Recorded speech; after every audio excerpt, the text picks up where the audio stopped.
Hello everyone, my name is Govind Singh Meena, Assistant Professor, Department of Geography, Government PG College बारा के YouTube channel पर आप सभी का बहुत बहुत स्वागत करता हूं। और हमारे ज्योग्राफी ई क्लासेस की कड़ी में हम एक और वीडियो आपके सामने लेकर प्रस्तुत हैं। जैसा कि कल चर्चा हुई थी कि हमारी अगली क्लास जो होगी हम उसमें एवोल्यूशन ऑफ अर्थ को समझने का प्रयास करेंगे। किस तरीके से पृथ्वी का विकास या हमारी पृथ्वी या हमारा सौरमंडल जो बना वो किस तरीके से बना, उसके विषय में हम जानने समझने का प्रयास करेंगे। तो आइए शुरू करते हैं आज की वीडियो सीरीज।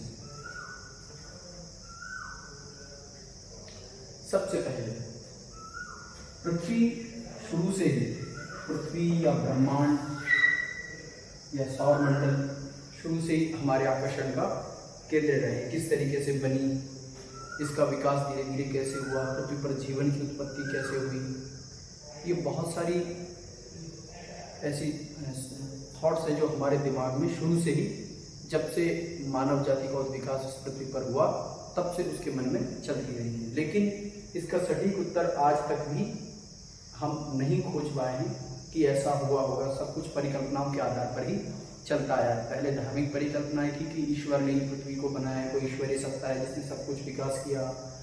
फिर बाद में वैज्ञानिक मान्यताएं आई जिन्होंने इस बात का खंडन किया और पृथ्वी के उद्विकास पर जोर दिया। लेकिन पृथ्वी का विकास कैसे हुआ इसके विषय में हम, क्योंकि धार्मिक मान्यताओं के कोई विशद प्रमाण नहीं मिलते हैं, इसलिए हम वैज्ञानिक परिकल्पनाओं की ओर ध्यान देते हैं और उन्हीं के बारे में हम अपनी पाठ्य पुस्तकों में भी पढ़ते हैं। तो जब थ्योरीज ऑफ एवोल्यूशन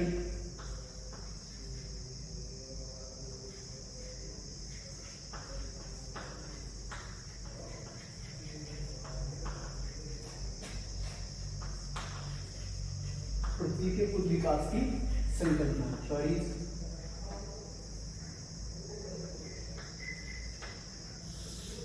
पृथ्वी के उद्विकास की संकल्पना। पृथ्वी के उद्विकास की संकल्पनाओं में हमारे मुख्यतः, हम वैसे तो बहुत सारी परिकल्पना है लेकिन हम मुख्यतः 4 या 5 संकल्पनाओं का ही हम यहाँ पर अध्ययन करेंगे, क्योंकि वो 5 ही हमारे लिए ज़्यादा महत्वपूर्ण है। कौन कौन सी? अब इसमें 2 तरह की परिकल्पनाएं आती हैं। पृथ्वी के उद्विकास संबंधी जो परिकल्पनाएं आती हैं, ये थ्योरी जो एवोल्यूशन थ्योरी जो है वो 2 तरह की है। एक तो है अद्वैतवादी, या हम इसको एक कारक परिकल्पना भी, मोनोस्टिक।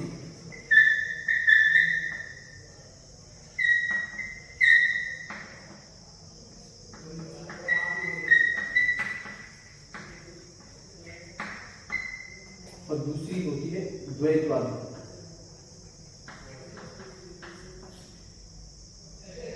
या द्वैतारक परिकल्पना।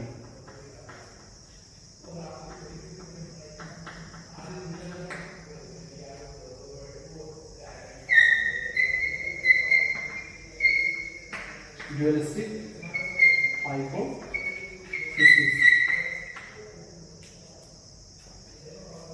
अब यहाँ पे समझना आवश्यक है कि एक कारक परिकल्पना या अद्वैतवादी या मोनोस्टिक हाइपोथेसिस और द्वैतवादी या द्वैतारक परिकल्पना में क्या अंतर है। तो अलग अलग विद्वानों की अलग अलग मान्यताएं रही है। जिन विद्वानों ने यह माना कि पृथ्वी या सौरमंडल की हमारी उत्पत्ति किसी एक ही तारे से हुई, तो उन परिकल्पनाओं को कहा गया है यहाँ पर अद्वैतवादी या एक कारक परिकल्पना या मोनोस्टिक हाइपोथेसिस। और दूसरी तरह के जो विद्वानों की विचारधारा है वो यह है कि जो ये मानते हैं कि पृथ्वी और सौरमंडल का विकास दो तारों के आपस में अंतरक्रिया करने से हुआ है। उन विद्वानों की थ्योरीज को हम द्वैतवादी या द्वैतारक संकल्पनाओं में रखते हैं। अगर हम बात करें एक कारक परिसंकल्पनाओं की, मोनोस्टिक हाइपोथेसिस की, तो इसमें मुख्यतः 2 विद्वान आते हैं। पहला है इमैनुअल कांट,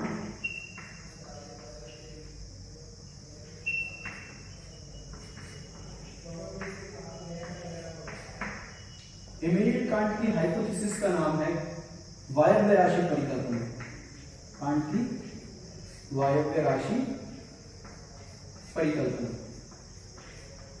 इसको इंग्लिश में कहते हैं gaseous mass hypothesis of Immanuel Kant. और दूसरा है, दूसरे इसमें जो विद्वान है वो है लाप्लास नाम। लाप्लास की जो थ्योरी है उसका नाम है निहारिका परिकल्पना, नेबुला हाइपोथेसिस।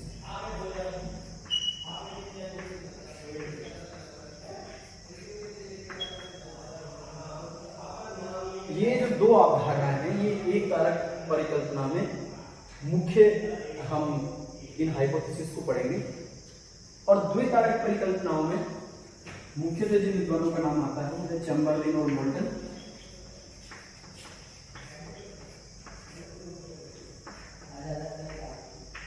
चैम्बरलिन और मोल्टन की ग्रहाणु परिकल्पना,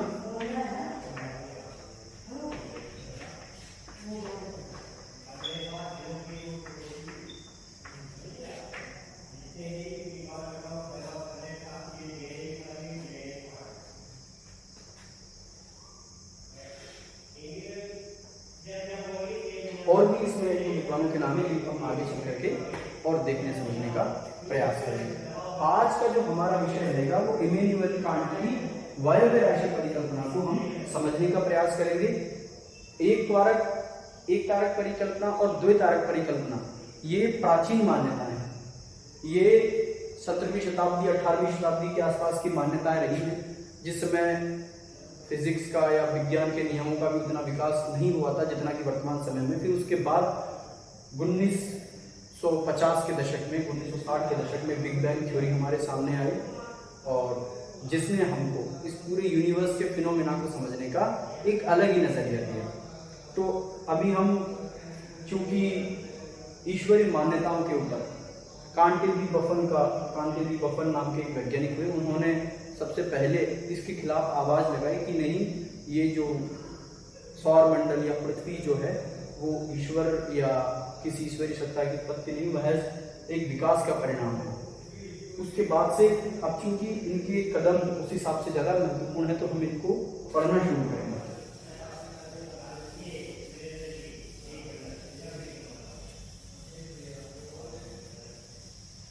तो आज हम प्रकाश डालते हैं इमैनुअल कांट। इमैनुअल कांट एक जर्मन विद्वान है, एक जर्मन स्कॉलर थे जिन्होंने 1755 में न्यूटन गति के नियमों के आधार पर या न्यूटन के नियमों के आधार पर, न्यूटन के गुरुत्वाकर्षण के नियम के आधार पर, ग्रेविटेशनल लॉज ऑफ न्यूटन के आधार पर इन्होंने अपनी थ्योरी का विकास किया। अब इनके थ्योरी के विषय में हम बेसिक चीजें आज समझने का प्रयास करते हैं। इन्होंने कहा कि जब पृथ्वी या सौरमंडल की उत्पत्ति नहीं हुई थी तो उससे पहले इन्होंने बताया कि एक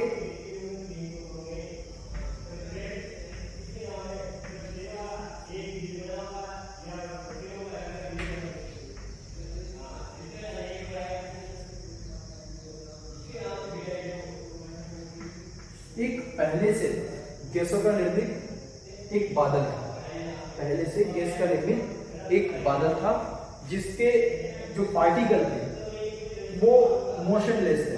जैसे कोई गैस का बादल था और इसके अंदर जो जितने भी पार्टिकल हैं वो मोशनलेस सिचुएशन में थे,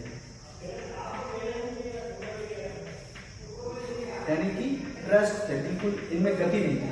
और ये जो बादल था ये ठंडा था।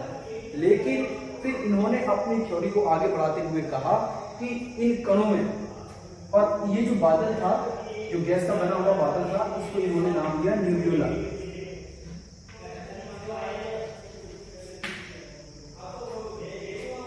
इसको इन्होंने क्या कहा? नेबुला नाम दिया। फिर दूसरे फेज में इन्होंने बताया कि इस बादल के अंदर या नेबुला के अंदर जो मोशनलेस पार्टिकल थे, जो रुकी हुई अवस्था में जो कण थे उनके मध्य ग्रेविटेशनल पुल, जैसे ग्रेविटेशनल पुल दो कणों के बीच लगने वाला बल होता है जो उनके मास और उनकी दूरी के अकॉर्डिंगली होता है, वो साइंस का विषय, उसको हम यहाँ नहीं समझेंगे। लेकिन दो कणों के बीच इन्होंने कहा कि ग्रेविटेशनल पुल या गुरुत्वाकर्षण की शक्ति के कारण, आपसी खिंचाव के कारण इनमें क्या है, गति उत्पन्न हुई, यानी कि मोशन रेस से इन कणों में क्या हुई, फिर गति उत्पन्न हुई, मोशन पैदा हुई। और जब इन कणों में गति पैदा हुई तो इनमें आपस में कॉन्ट्रैक्शन हुआ, टक्कर हुई, आपस में कॉलिजन हुआ। किस कारण हुआ कॉलिजन? गुरुत्वाकर्षण के खिंचाव की वजह से दोनों कण जो इस बादल के अंदर, जिस न्यूबुला के अंदर जो थे, वो आपस में आए, एक दूसरे से टकराए और इनके मध्य गति उत्पन्न हुई। गति उत्पन्न होने से जब आपस में टकराए तो उस गति के कारण इनमें टक्कर हुई, कॉलिजन हुआ।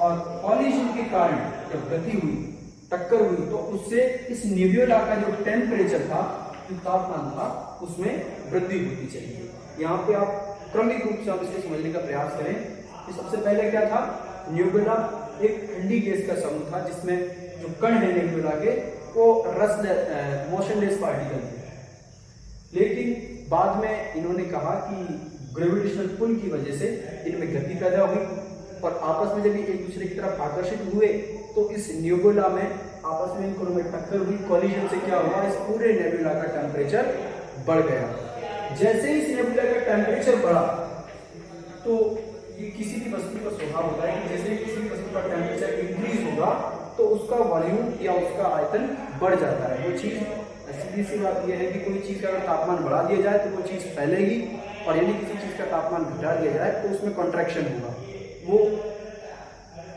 वापस खिंचाव महसूस करेगी। तो जैसे टक्कर के फलस्वरूप नेबुला का टेम्परेचर बढ़ा, टेम्परेचर बढ़ने से नेबुला का साइज भी काफी बढ़ गया। तो टेम्परेचर बढ़ने के कारण परिणाम क्या आया, नेबुला की जो साइज थी वो साइज काफी बढ़ गई। जब नेबुला की साइज बढ़ गई तो नेबुला का एक्सिस पर घूमना, जितना जितना बड़ा नेबुला होता गया उतनी ही उसकी स्पीड में बढ़ोतरी होती चली गई और उसके नेबुला के एंगुलर मोशन में बहुत अधिकता आ गई। अब यहाँ पर बहुत सारी चीजें देखने को हमको मिल रही है। एक तो नेबुला का टेम्परेचर बहुत हाई हो चुका है, दूसरा इसकी जो एंगुलर स्पीड है वो इसके घूमने की जो क्षमता है, इस तरीके से जो घूमने की क्षमता है वो काफी बढ़ गई। और इस घूमते हुए नेबुला से जो हमारा शुरुआत में एक शांत और शीतल नेबुला था वो क्रमिक विकास के कारण आज तक और गर्म विशाल नेबुला के रूप में विकसित हो चुका है। फिर ये कांट आगे कहते हैं कि यही नेबुला घूमते घूमते, अब किसी भी वस्तु पर यहाँ पर थोड़ा सा हम समझने का प्रयास करेंगे कि कोई भी वस्तु जब घूमती है, कोई भी वस्तु जब घूमती है तो उस वस्तु पर दो तरह के बल काम करते हैं। जैसे हमने उंगली में डोरी से कोई पत्थर बांध के इस तरीके से घुमाते हैं तो उस पत्थर पर दो तरह के बल काम करते हैं। एक बल जो उसको केंद्र की ओर खींचे रखता है, उसे हम कहते हैं अभिकेंद्री बल। इसको इंग्लिश में कहते हैं सेंट्रीपिटल फोर्स।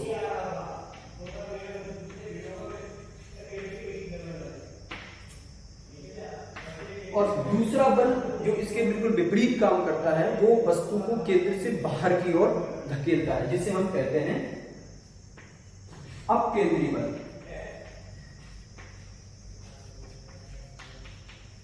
इसको इंग्लिश में सेंट्रीफ्यूगल फोर्स कहते हैं। ये किसी भी वस्तु को बाहर, केंद्र से बाहर की ओर फेंकने का प्रयास करता है। कोई भी वस्तु जब अपने एक्सिस पर घूमती है तो उसमें सेंट्रीपिटल फोर्स और सेंट्रीफ्यूगल फोर्स, जब तक दोनों बैलेंस हैं तब तक वो वस्तु अपने एक्सिस पर रहती है। लेकिन इस बेहद तेज गति से घूमते नेबुला के कारण जब इसकी गति बहुत अधिक हो गई तो इसमें सेंट्रीपिटल फोर्स जो अभिकेंद्री बल था वो अभिकेंद्री बल के मुकाबले, जो हमारा अपकेंद्री बल है वो अभिकेंद्री बल के मुकाबले ज्यादा हो गया। यानी कि सेंट्रीफ्यूगल फोर्स जो था वो यहाँ पर सेंट्रीपिटल फोर्स से अधिक हुआ और इसके कारण इस नेबुला से छल्ले निकलना शुरू हुए और इस नेबुला से धीरे धीरे करके इस तरीके से छल्ले अलग होते चले गए। पहले एक छल्ला बना, फिर 2 छल्ले बने, फिर 3 छल्ले बने, इस तरीके से क्रमिक रूप से इसमें 9 छल्ले बने। और 9 छल्ले बनने के बाद चूंकि हमारे ग्रहों की संख्या उस टाइम पे 9 ही बताई गई थी। हालांकि 2006 में जो प्लूटो था उसको बाहर कर दिया गया है ग्रहों की श्रेणी से। और इन 9 छल्लों के बाद इस न्यूबुला का जो अपशिष्ट भाग बचा, इस न्यूबुला का जो अपशिष्ट भाग बचा वो रह गया हमारा सन। और बाकी के जो हमारे पार्टिकल थे नेबुला के, जो 9 छल्ले बने, वो 9 ग्रहों के रूप में परिणत हो गए। तो यही वास्तविकता में इमैनुअल कांट की एक थ्योरी का हमने आपके सामने एक आउटलाइन प्रेजेंट की। इसको एक बार फिर से शुरू से समझने का प्रयास करते हैं किस तरीके से इन्होंने क्रमिक रूप से समझाया है। एक बार हम थोड़ा सा क्विक देख लें। इन्होंने सबसे पहले कहा कि एक गैस का बादल था, गैस क्लाउड था, जो कि ठंडा था, कोल्ड। जो प्राइमरी सिचुएशन जो थी, प्रारंभिक अवस्था जो थी, प्रारंभिक अवस्था में क्या था, गैस का क्लाउड था, ठंडा कोल्ड गैस क्लाउड था, जिसमें क्या थे, मोशनलेस पार्टिकल थे, या रेस्ट सिचुएशन में मोशनलेस पार्टिकल थे जिनमें कोई गति नहीं थी। फिर क्या हुआ, इनके मध्य ग्रेविटेशनल पुल, ग्रेविटेशनल पुल की वजह से क्या हुआ, इन कणों में आपस में जो इस मोशनलेस गैस, जो कोल्ड गैस क्लाउड था, जो क्लाउड था, इसको उन्होंने नेबुला भी कहा।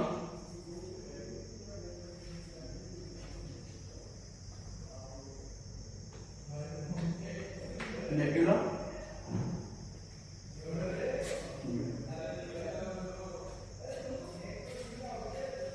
और जब कॉलिजन की वजह से, जब ग्रेविटेशनल के बीच में या आपस में एटम के बीच में कॉलिजन हुआ, कॉलिजन से फिर नेबुला का जो टेम्परेचर था, नेबुला का टेम्परेचर इंक्रीज हुआ। टेम्परेचर इंक्रीज होने के साथ ही जो गैसियस नेबुला था उसकी साइज में एक्सपेंशन हुआ, नेबुला की साइज क्या हुई, बढ़ गई। और साइज बढ़ने के साथ, टेम्परेचर बढ़ने के साथ क्या हुआ, उसके एंगुलर मोशन में भी बहुत ज्यादा अधिकता आ गई। और इसके कारण उसके सेंट्रीपिटल और सेंट्रीफ्यूगल फोर्स में डिसबैलेंस हुआ, जिसके कारण सेंट्रीपिटल फोर्स सेंट्रीफ्यूगल फोर्स से कम रह गया। और उस नेबुला में से क्रमागत रूप से 9 छल्ले निकले बाहर की ओर, और नेबुला का अपशिष्ट भाग रह गया। तो जो 9 छल्ले थे वो 9 ग्रहों के रूप में विकसित हुए, और जो नेबुला का अपशिष्ट भाग था वो हमारे सन के रूप में आज विकसित हुआ। लेकिन ये तो मानना था कांट का। जब भी कोई हाइपोथेसिस दी जाती है तो हाइपोथेसिस जो शब्द होता है, जब कोई अपना विचार किसी मान्यताओं के आधार पर, कुछ एजम्पशन के आधार पर मान लिया जाता है तो उसे हम हाइपोथेसिस कहते हैं, जिसमें सारी बातें फैक्ट नहीं होती, बस कुछ चीजों को मान लिया जाता है और उन चीजों को मान करके फिर उस सिद्धांत को प्रतिस्थापित करने की या स्थापित करने का प्रयास किया जाता है। तो ऐसा ही इमैनुअल कांट ने किया। लेकिन इस सिद्धांत में कुछ कमियां भी थी। हालांकि ये सिद्धांत अपने टाइम पर खूब सराहा गया, क्योंकि एक अलग और वैज्ञानिक दृष्टिकोण वस्तु को समझने का ये देता है। लेकिन वर्तमान समय में इस सिद्धांत की कोई वास्तविक उपयोगिता नहीं है। इस सिद्धांत में कुछ कमियां हैं जिनके बारे में भी हम थोड़ा सा चर्चा करने का प्रयास करेंगे।